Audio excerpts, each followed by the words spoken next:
of 17. And you've been seeing Cerberus. Salazzi. Oh, PUUCHIWZ though. Himas puts him down with a headshot from the mini. I mean, if you're going to try to make a move, this is going to be your chance. Tropic still needing to move forward here. So now it's going to be all on NOURINZ to hold it. He's been holding down this fence for so long. This wall is all about the cover, and you can see EIQ just cannot move in. All right, he's good with the grenade that time. That's going to find the knock onto Nail Up. And you still have IVIS inside trying to find any points, any kills that he can. He's got a member of 17 on the tree. He's got the kill. That's at least points in the bag for EIQ.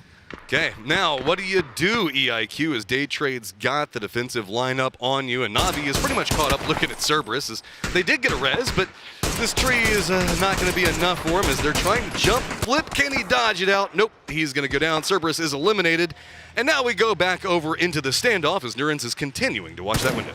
This looks to be, yeah, of course. This looks to be a 4v4 finish here, unless DAYTRADE suffers a loss as they try to move back into the blue. Don't feed over the kill point. Yeah, no, absolutely not. You just gotta give the point away here. There's no reason for Entropic to try to push through. They are dead to rights as soon as they leave that building.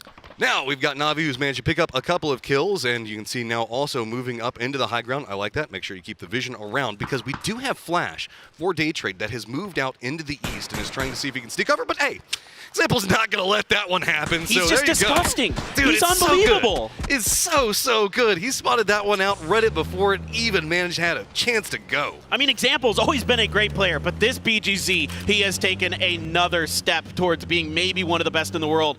As now PUUCHIWZ going to try to make the rotate here. And BELMOTH going to get the knock on to UBAH. He can maybe spot out another one. The fire is there to at least force him behind the window.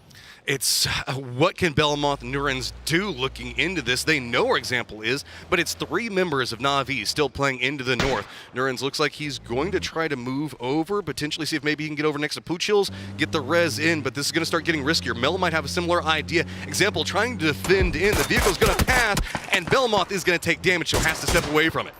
Yeah, I mean, you can see NAVI here looking to get the res onto UBAH while DAYTRADE goes for the res onto their IGL. PUUCHIWZ, BELMOTH going to get some energy drinks potential. No, he's going to think about the grenade. He got some info. Is it going to be good? Drop on it. Gonna connect. Takes down UBAH. Now what can they do with it? NOURINZ still playing the opposite side of this rock, looking in. Does he have vision to get anything? He does pick up the kill, but can they pick up the win from this angle? I don't know. MELL now getting control in as it looks like NAVI has brute forced their way right into DAYTRADE's face. They have control over the center point and this road. Are they going to be able to get to Flash? He has been one of their best, if not their best fragger for quite some time. DAYTRADE's BELMOTH continues to be a real thorn in the side of NAVI from in that building, and they just barely get to Flash in the time. It looks like that res is going to be allowed to come through, so it is going to be a 4v3 in the favor of DAYTRADE. Example is just up in the face, man. He is moving in.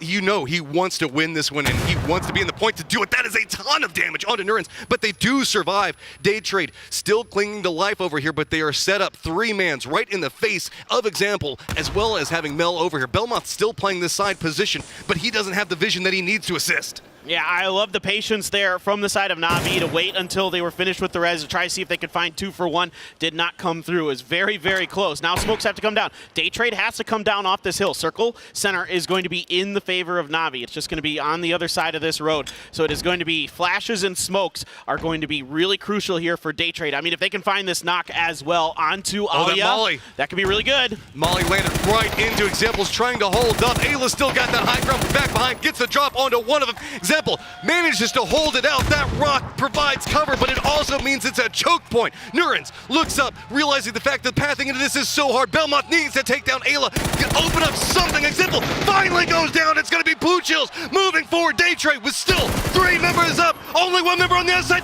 DAYTRADE takes it from NAVI. Huge performance there from DAYTRADE, and the double push at the end to secure the center of the circle was so well done. Finally coming to a head. I thought that Example playing that position forward, he was going to be able to hold it, but it was just a good set of synergy plays coming up. BELMOTH right there opening that out. Exact same time the Example goes down.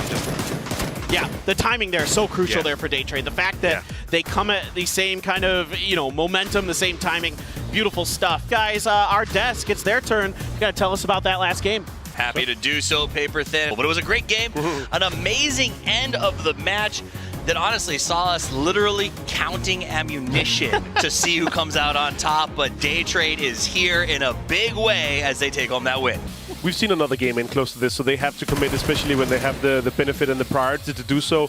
DAYTRADE, though, they fought hard for this. Only 7 kills, yes, but again, they defended from 2 teams that were close to them.